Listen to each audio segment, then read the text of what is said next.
गांव के किनारे बसे पुराने जंगल में एक कहानी दबी थी जिसे कोई जानने की हिम्मत नहीं करता था। इस जंगल में न जाने कितने लोग खो गए थे और उनके खो जाने के किस्से पीढ़ियों से सुनाए जाते रहे थे। लेकिन यह जंगल केवल एक कहानी नहीं था, यह एक रहस्य था जिसमें बहुत से भेद छुपे थे। राजू एक साधारण किसान था जो अपनी पत्नी सुनीता और बेटे मोहन के साथ गांव में रहता था। उसका जीवन कठिनाइयों से भरा था, लेकिन उसने कभी भी अपने हालात से हार नहीं मानी।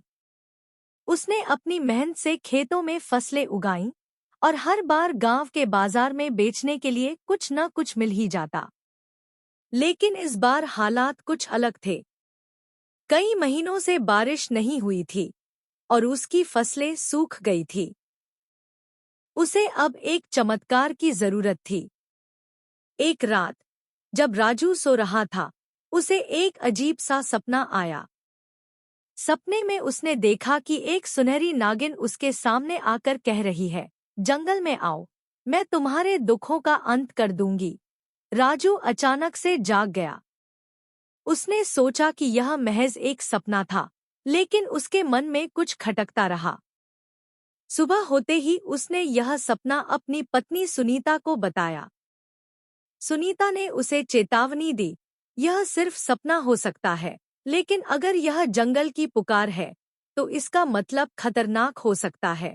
राजू ने उसे दिलासा देते हुए कहा, मुझे लगता है कि मुझे जाना चाहिए। अगर यह मेरी आखिरी उम्मीद है तो मुझे इसे आजमाना चाहिए। राजू ने गांव के कुछ बुजुर्गों से इस बारे में पूछा। उन्होंने उसे बताया कि इस जंगल में एक रहस्यमय नागिन का वास है, जिसे लोग सोने की नागिन कहते हैं। उन्होंने चेतावनी दी कि जो भी इस जंगल में गया वह कभी वापस नहीं आया। लेकिन राजू के पास अब कोई विकल्प नहीं था। उसने तय किया कि वह उस जंगल में जाएगा और उस नागिन से मिलेगा। जंगल में कदम रखते ही उसे एक अजीब सी अनुभूति हुई। हर पेड़, हर पत्ता, हर आवाज जैसे उसे देख रही थी। वह धीरे धीरे जंगल के अंदर की ओर बढ़ता गया। एक समय के बाद वह एक विशाल पेड़ के पास पहुंचा, जिसके नीचे एक चमकदार मणि रखी थी। जैसे ही उसने मणि को छुआ, उसके सामने एक सुनहरी नागिन प्रकट हो गई। नागिन ने उसे कहा, तुमने मेरे सपने का पालन किया और यहाँ आए हो। इस मणि को ले जाओ, लेकिन याद रखना, इसके साथ कोई लालच मत करना। अगर तुमने इसे बेईमानी से प्रयोग किया तो तुम्हें इसके परिणाम भुगतने होंगे। राजू ने मणि को अपने पास रख लिया और घर लौट आया। उसकी जिंदगी में अचानक से खुशहाली आ गई। मणि ने उसकी सभी समस्याएं हल कर दी। उसकी फसलें हरी भरी हो गईं और वह अब गांव के सबसे अमीर किसानों में से एक बन गया। लेकिन जैसे जैसे समय बीतता गया, राजू के मन में लालच बढ़ता गया। उसे विश्वास था कि अगर एक मणि ने उसकी जिंदगी बदल दी तो और मणियों से वह और भी धनी बन सकता है। उसने फिर से जंगल जाने का फैसला किया। सुनीता ने उसे रोका, तुम्हें नहीं जाना चाहिए। नागिन ने साफ साफ कहा था कि इस मणि के साथ कोई बेईमानी नहीं करनी, लेकिन राजू ने उसकी बात अनसुनी कर दी और जंगल की ओर बढ़ गया। इस बार जब वह जंगल में पहुंचा तो उसे पहले की तरह सुकून महसूस नहीं हुआ। जंगल का माहौल बहुत भारी और डरावना लग रहा था। वह उसी पेड़ के पास पहुंचा जहां उसे पहली मणि मिली थी, लेकिन इस बार वहां कुछ नहीं था। जैसे ही वह वापस मुड़ने लगा, नागिन फिर से उसके सामने आ गई, लेकिन इस बार उसकी आंखों में गुस्सा और नाराजगी साफ झलक रही थी। तुमने मेरे आदेश का उल्लंघन किया है, नागिन ने गरजते हुए कहा। तुम्हें इसकी सजा मिलेगी। राजू डर के मारे कांप उठा, लेकिन उसने हिम्मत जुटाते हुए कहा, मुझे और मणियां चाहिए, मुझे और धन चाहिए। नागिन ने एक ठंडी हंसी हंसते हुए कहा, तुम्हारा लालच तुम्हें बर्बाद कर देगा। मैं तुम्हें एक और मौका देती हूँ। मैं तुम्हारे सामने 3 रास्ते रखूंगी, लेकिन याद रखना, जो भी रास्ता तुम चुनोगे, उसका परिणाम तुम्हें भुगतना पड़ेगा। राजू को 3 रास्ते दिखाए गए। पहला रास्ता एक गहरे अंधेरे में खो जाता था, दूसरा रास्ता कांटों से भरा था और तीसरा रास्ता एक सुनहरे प्रकाश से चमक रहा था। राजू ने बिना सोचे समझे तीसरे रास्ते को चुना, क्योंकि उसे लगा कि वह सुरक्षित और लाभकारी होगा। जैसे ही वह उस रास्ते पर चला, उसने देखा कि रास्ता और भी चमकदार होता जा रहा है। लेकिन अचानक वह चमक धीमी हो गई और चारों ओर अंधेरा छा गया। राजू को एहसास हुआ कि वह एक भयानक जाल में फंस गया है। नागिन ने अपनी असली मंशा को प्रकट करते हुए कहा, यह तुम्हारा अंतिम खेल था, राजू। अब तुम्हें इस जाल से कोई नहीं बचा सकता। राजू के सामने नागिन का असली रूप प्रकट हुआ। वह सिर्फ एक साधारण नागिन नहीं थी, बल्कि वह एक प्राचीन देवी का अवतार थी, जिसे उसके भक्तों ने धोखा दिया था। नागिन ने राजू को बताया कि वह भी पहले एक इंसान थी, लेकिन उसके भक्तों के धोखे ने उसे इस श्रापित रूप में बदल दिया था। उसने राजू को दिखाया कि कैसे लालच और विश्वासघात ने उसे इस हाल में पहुंचाया। तुम्हारे अंदर भी वही लालच है जो मेरे भक्तों में था, नागिन ने कहा। तुमने मेरी चेतावनी को नजरअंदाज किया और अब तुम्हें इसके परिणाम भुगतने होंगे। राजू ने अपने किए पर पछताते हुए माफी मांगी, लेकिन नागिन ने कहा, अब बहुत देर हो चुकी है।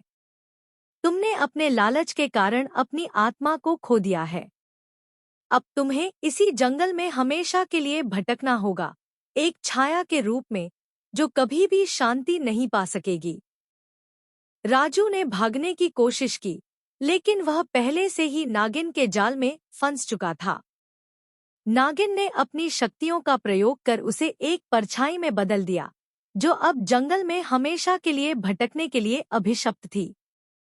गांव में राजू के गायब होने की खबर फैल गई। लोग डर के मारे जंगल की तरफ जाने से कतराने लगे। लेकिन कुछ साहसी लोग उसके बारे में जानने के लिए जंगल में गए। वहां उन्हें राजू का कोई पता नहीं चला, लेकिन उन्हें वहां की रहस्यमयी हवा में एक अजीब सी हलचल महसूस हुई। कुछ लोग कहते हैं कि उन्होंने राजू की आवाजें सुनी, जो मदद के लिए पुकार रही थी, लेकिन कोई भी उसे ढूंढ नहीं पाया। गांव में धीरे धीरे यह बात फैल गई कि राजू नागिन के श्राप का शिकार हो गया था। अब वह जंगल में एक परछाई के रूप में भटक रहा था और उसकी चीखें रात को जंगल की हवा में गूंजती थी। गांव के लोग अब इस जंगल के पास जाने से डरते थे। वे जानते थे कि इस जंगल में नागिन का इंतकाम अभी भी जारी है और जो भी वहां जाएगा वह उसकी शिकार बन जाएगा। नागिन का क्रोध शांत नहीं हुआ था और वह अपने अगले शिकार की प्रतीक्षा कर रही थी। राजू की कहानी गांव में एक चेतावनी बन गई। लोग अब समझ गए थे कि लालच और बेईमानी का अंत हमेशा बुरा ही होता है। गांव के बुजुर्ग अब बच्चों को यह कहानी सुनाकर सिखाते थे कि सच्चाई और ईमानदारी ही जीवन का सही रास्ता है, और जो भी इस रास्ते से भटकेगा उसे नागिन का इंतकाम झेलना पड़ेगा। समय बीतता गया और राजू की परछाई जंगल में भटकती रही। वह हर रात नागिन की तलाश में घूमता, लेकिन उसे कभी शांति नहीं मिलती। वह नागिन से माफी मांगना चाहता था, लेकिन उसकी चीखें सुनने वाला कोई नहीं था। सुनीता और मोहन ने कई वर्षों तक राजू की वापसी का इंतजार किया, लेकिन वह कभी लौटकर नहीं आया। गांव में धीरे धीरे लोग उसे भूलने लगे, लेकिन सुनीता का दिल कभी नहीं माना कि उसका पति उसे छोड़कर चला गया है। उसने हर दिन भगवान से प्रार्थना की कि उसे राजू की कोई खबर मिले, लेकिन उसकी प्रार्थनाएं अनसुनी ही रहीं। एक दिन मोहन ने अपनी माँ से कहा, माँ, मैं जंगल में जाकर पिताजी को ढूंढूंगा। मुझे यकीन है कि वह कहीं न कहीं जीवित है। सुनीता ने उसे रोकने की बहुत कोशिश की, लेकिन मोहन ने ठान लिया था। उसने अपनी माँ को समझाया, अगर पिताजी सच में नागिन के श्राप का शिकार हुए हैं, तो हमें उन्हें बचाने का कोई न कोई तरीका ढूंढना होगा। मोहन ने अपने दोस्तों को साथ लेकर जंगल में जाने की योजना बनाई। वे सभी जानते थे कि यह खतरनाक है, लेकिन मोहन की जिद और साहस ने उन्हें इस खतरनाक सफर पर चलने के लिए प्रेरित किया। उन्होंने अपने साथ कुछ आवश्यक चीजें ली और जंगल की ओर चल पड़े। जंगल में घुसते ही उन्हें महसूस हुआ कि यहाँ की हवा में कुछ अजीब सा था। यह वही रहस्यमय एहसास था जो राजू को हुआ था। जैसे ही वे आगे बढ़े, उन्हें धीरे धीरे जंगल का सन्नाटा और भी घना महसूस होने लगा। अचानक एक जगह पर पहुंचकर उन्हें लगा कि उनके चारों ओर कोई घूर रहा है। एक तेज आवाज में एक रहस्यमयी हंसी गूंज उठी। तुम्हारे पिता ने भी यही गलती की थी, वह आवाज बोली। यह नागिन की आवाज थी जो जंगल में गूंज रही थी। अब तुम भी उसी अंजाम को भुगतने आए हो। मोहन ने साहस दिखाते हुए कहा, मैं यहाँ अपने पिता को वापस लेने आया हूँ। मैं जानता हूँ कि उन्होंने गलती की, लेकिन मैं उन्हें माफी दिलवाने आया हूँ। नागिन ने जवाब दिया, अगर तुम सच में अपने पिता को बचाना चाहते हो, तो तुम्हें एक परीक्षा से गुजरना होगा। नागिन ने मोहन के सामने 3 और भी कठिन चुनौतियां रखीं। पहली चुनौती थी एक गहरी खाई को पार करना, जिसमें असंख्य सर्प थे। दूसरी चुनौती थी एक घने जंगल में छुपे हुए एक विशेष पौधे को ढूंढना, जिसका रस नागिन को शांति प्रदान कर सकता था। और तीसरी चुनौती थी नागिन की सबसे बड़ी कमजोरी को समझना और उसे एक अर्पण के रूप में देना। मोहन ने अपनी हिम्मत जुटाई और दोस्तों के साथ पहली चुनौती को पार किया। वह खाई में कूद गया और जैसे ही सर्पों ने उसे घेरना शुरू किया, उसने एक मंत्र पढ़ा जिसे उसकी दादी ने उसे सिखाया था। यह मंत्र उन सर्पों को शांत करने वाला था।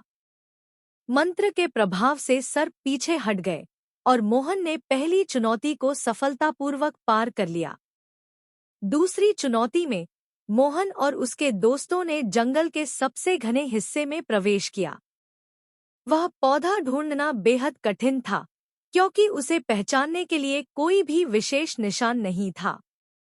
लेकिन मोहन ने अपनी बुद्धिमत्ता से उसे ढूंढ निकाला और उसका रस निकाला। अब तीसरी और सबसे कठिन चुनौती बची थी। नागिन ने मोहन से पूछा, मुझे बताओ, मेरी सबसे बड़ी कमजोरी क्या है? मोहन ने कुछ देर सोचा और फिर कहा, तुम्हारी कमजोरी तुम्हारा दर्द है, जिसे तुम्हारे भक्तों ने दिया था। तुम अब भी उस विश्वासघात के दर्द में जी रही हो। नागिन की आंखों में आंसू आ गए। उसने कहा, तुमने सही पहचाना। मैं उस दर्द को नहीं भूल सकी हूँ।